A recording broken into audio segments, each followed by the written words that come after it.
My name is Eric Welander. Welcome to my channel. So today we're going to talk all about the HomeKit and Thread announcements at CES.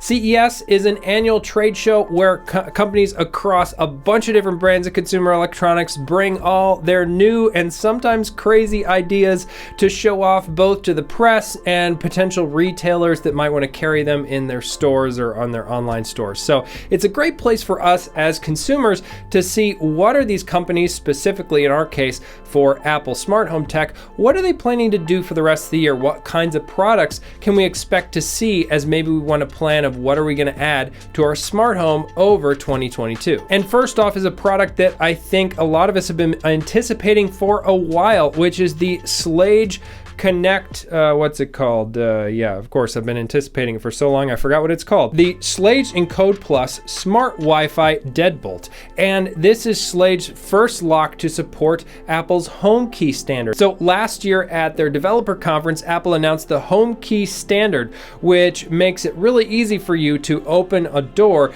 just by tapping your Apple Watch or your iPhone there. And there's a bunch of NFC, passive NFC stuff working through the Apple Wallet app, it seems like, in the background. So a little bit tricky maybe for some of these companies to support, but it's really great to see Schlage come out with a lock, and this is supposed to ship later this year in the spring for $299 US. And really so far, there's only been one other lock to support the HomeKey standard, which is from Aqara, and it's not available here in the US. So it's really exciting to see Schlage come out with one. If you want something that's shipping today, well, Eve announced the availability of their new motion blinds. Now, this is a partnership they have with a company called Kohler, and Kohler have been making actual blinds, you know, that you install in your home, curtains and stuff like that, for years now. And so they're one of those companies you can go and select the exact type of fabric you want and the stylish shade and get it measured right for your window, and then they'll make it for you and send it to you.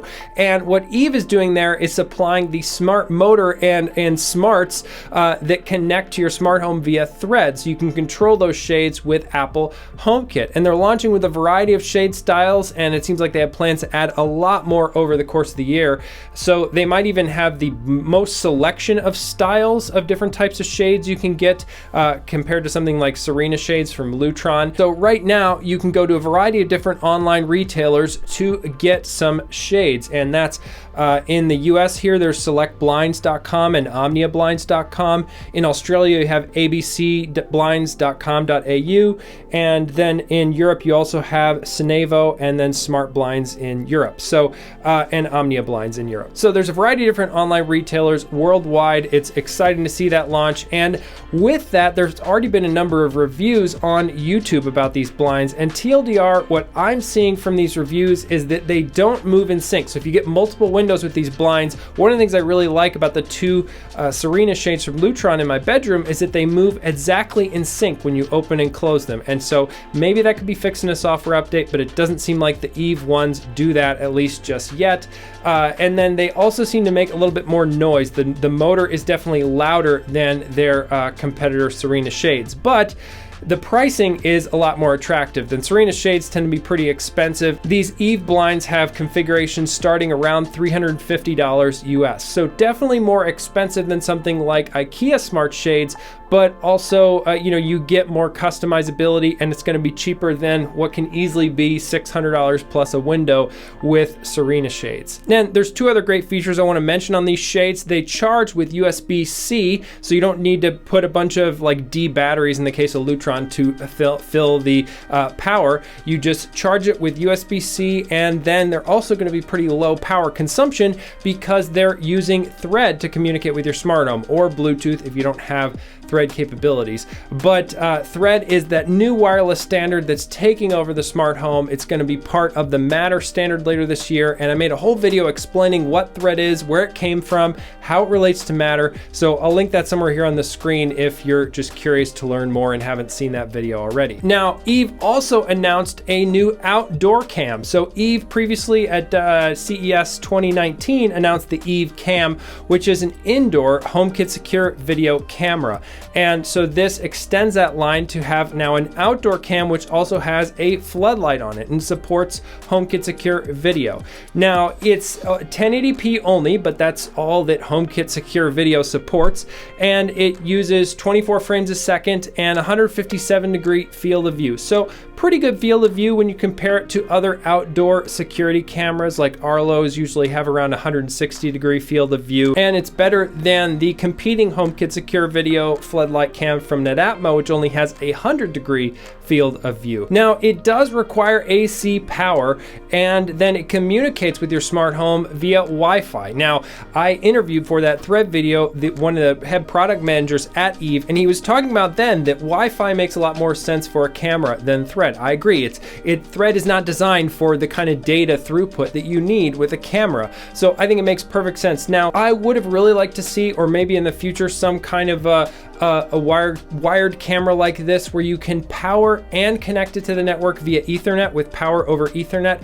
I think that would be, in certain cases, easier for someone to run Ethernet cable to power one of these devices rather than having to run electrical, as well as then having it on Wi-Fi connected nearby. But a lot of the cameras in this space connect via Wi-Fi and are powered via standard electrical means, so it's not that unusual for Eve to do what they did here. What I'm really going to be looking at with this camera is to see what the image quality looks like in low light. So it has the light on the camera, which will help a lot, but it'll be interesting to see how it does in just picking up things in the dark. I've been very impressed with things like the Logitech Circle View Doorbell's image quality at night, although it has overheating issues, so I don't recommend that doorbell anymore. We'll talk more about a new doorbell in a minute, but given Eve's reputation of making good smart home products, I would hope that it has really good image quality, but we'll just have to see when it ships in April for $250 US. Now, speaking of doorbells with HomeKit Secure Video, Belkin and their Belkin Wemo brand announced a brand new HomeKit Secure Video doorbell,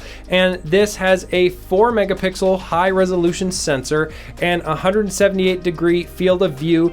It will ship in February or March. Pre-orders are available now on the Belkin website. I have a link down in the description, and it sells for $250. So again, we'll have to see, especially how it performs in low light. Belkin seems to be touting this high-resolution sensor, and I think that's a really good move to have a sensor that's really good quality and then sending 1080p video to HomeKit Secure Video. I think you're probably going to get some amazing quality pictures that way, rather than just having a sensor that can barely do the resolution for the video. So, we'll see how that works out. And of course, Logitech Circle View Doorbell, its sort of competitor in the HomeKit Secure Video doorbell space, had a lot of overheating issues. A lot of people who live in warmer climates or places where the doorbell had direct sunlight had the doorbell overheat, where it would just drop from the network because it would get too hot. So this one from Belkin seems to be a lot thicker, so maybe they're using that space to dissipate some of the heat, but we'll have to see how it performs once it actually ships. But it's very exciting to see another company making a HomeKit Secure Video doorbell, and it appears, based on the announcements, just like the Logitech Circle View doorbell, it will just pair with Apple HomeKit right from the Home app, and you don't need to be using the Belkin app necessarily to do anything with the doorbell. Now, more from Belkin, but with Thread. Belkin announced a Wemo smart plug with Thread. So this is a new $25 smart plug from Belkin that supports Thread, and it looks like it'll be a Thread router on your network. I didn't quite see if it was going to be just a router or an endpoint. If you know that, mention it in the comments if you know what I'm talking about there. But this is exciting because it's now going to be the cheapest smart plug that supports Thread at $25. Previously, the best HomeKit supported Thread option for a smart plug was from Eve with the Eve Energy, and that's at $40. So great smart plug, but this is going to be much less in cost. So we'll see how it performs when it comes out, because when you combine this with some $20 Nanoleaf Essentials bulbs, you can quickly outfit a smart home with Thread supported accessories for a lot less money than maybe it was previously. And Wemo also announced a smart dimmer switch. Now this is not listed yet on their website that I can see, and I got less details on it, but they did mention it in their press release. So we'll see when that comes out, but they're supposed to have a smart dimmer switch that supports Thread. One of the drawbacks I've had with Wemo over the years is I'm not too keen on their software. I have a variety of bugs over the years. That's gotten better over time though, so we'll see with the Thread accessories now. I mean, theoretically, Thread should help make things more reliable than their previous Wi-Fi just by nature of the technology, but hopefully that continues with also quality software from Wemo in their apps for things like setting it up or doing software updates, and that we're not left with a really buggy experience there. That in some ways might be what you're paying for between a $25 smart plug and something maybe more expensive from another company. It's hard to say, and we'll just have to see when it ships, but it's exciting to have another option for a smart plug and that supports Thread. Now, speaking of Thread support, Aqara, who's been primarily in the Zigbee camp, basically meaning you buy one of their hubs, and that's a Zigbee wireless hub that then talks to all their accessories. They're going to be making Thread accessories that don't require one of those hubs in the second half of 2022. They're going to start with a motion sensor and a door and window sensor. We don't know pricing yet on these, but it is exciting to see Aqara announce that. Aqara previously announced that their M2 and M1S hubs will support Matter, so you'll be able to connect the compatible accessory types that you have with Aqara via your hub with Matter. But this is then a great new step to see them also making accessories that support Thread. I think that Thread for things like sensors, like motion and door sensors, just makes so much sense in terms of being able to quickly communicate with the other accessories in your smart home. When I open my Thread door sensor in the morning from a different company, the speed at which my lights respond in here is really fast. It's like as fast as if I flip the switch. It's so great. Every morning, just open my office door, boom, my lights are on and I'm ready to get to work. Now, Arlo is another company that I've talked about before on this channel, and they support HomeKit with a variety of their cameras. They announced that they're finally going to ship a DIY security system. I think it was CES of 2019 that Arlo mentioned that they were going to do a security system that never really happened. Maybe it was a few years before that. But now they're coming out with one with these multi-sensors that they call them. And so it allows you to sense a door opening. Also, it can sense motion. It can listen for if your non-smart smoke alarms are going off and can alert you about that if you're away from home, let's say. It can also pick up leaks. So these are really interesting sensors. I think one of the challenges I see is that that's going to make the sensors expensive. They haven't released pricing on these, but to have all those smarts in a small sensor like they have been marketing, it just seems like it's going to make each additional sensor in your home much more expensive than if you're buying something that just does your door or senses motion or whatever. But maybe it means you need less sensors overall because you're just getting so much functionality out of individual sensors. So we'll see what happens there. But one of the things I think that's really innovative about the security system that I'd like to see more companies adopt is that they are saying it'll have a tap your phone to disarm system. So of course you just come in, you can tap your phone or maybe even your Apple Watch, hopefully, I'd love that, to the security system, and boom, it's disarmed. I haven't seen any other company do that, and I think it makes so much sense. So especially in the lines of like HomeKeys. Now, of course, if you had a HomeKey compatible lock and you could tie that with HomeKit to your security system, so when you use HomeKey to unlock your door, then it would disarm the system. So you can get some of the same effect there, but I think having that in the security system itself is a cool feature as well. Now, there's no word yet on whether this will support HomeKit. Given Arlo's track record with recent stuff and HomeKit support, I would give it like a 50-50 chance that this will actually support Apple HomeKit. Now, speaking of other things announced at CES that might or might not support HomeKit, Eufy had a number of interesting new cameras, and two I wanted to call out here are garage door controllers. So there's a garage door controller that you mount to the ceiling, but it also has a camera built into it, and they have one version that's $99 for a 1080p camera, and it can control one garage door. And then for $30 more, you can get a controller that can control two garage doors, and it has a 2K camera inside. Now, Eufy announced a ton of really interesting cameras in 2021, none of which supported Apple HomeKit. So they seem to be happy just continuing to sell their Eufy Pro or Eufy Cam 2 Pro and Eufy Cam 2 and 2E, the stuff that already supported HomeKit from before 2021. So we'll see if these actually support HomeKit. They also announced a really interesting doorbell, which has 2 cameras in it. So it has one camera that views just right in front of you, like you would expect, but then also has a camera pointing down, which is meant to detect packages on your front doorstep. So I think that's really cool because sometimes packages are harder to see, especially if they're close to the door. And so I think that's a really cool feature that I just would like to see more doorbell support in the future. Another thing that was big this year is Kohler and Moen just seem to come back year after year and show just new iterations on their same kind of product lines. Some of these do support Apple HomeKit, like smart faucets and smart showers. You can actually add those in Apple HomeKit and control them there. But they're really big on, I think, just getting a lot more custom features they can support within Amazon Alexa and Google Assistant.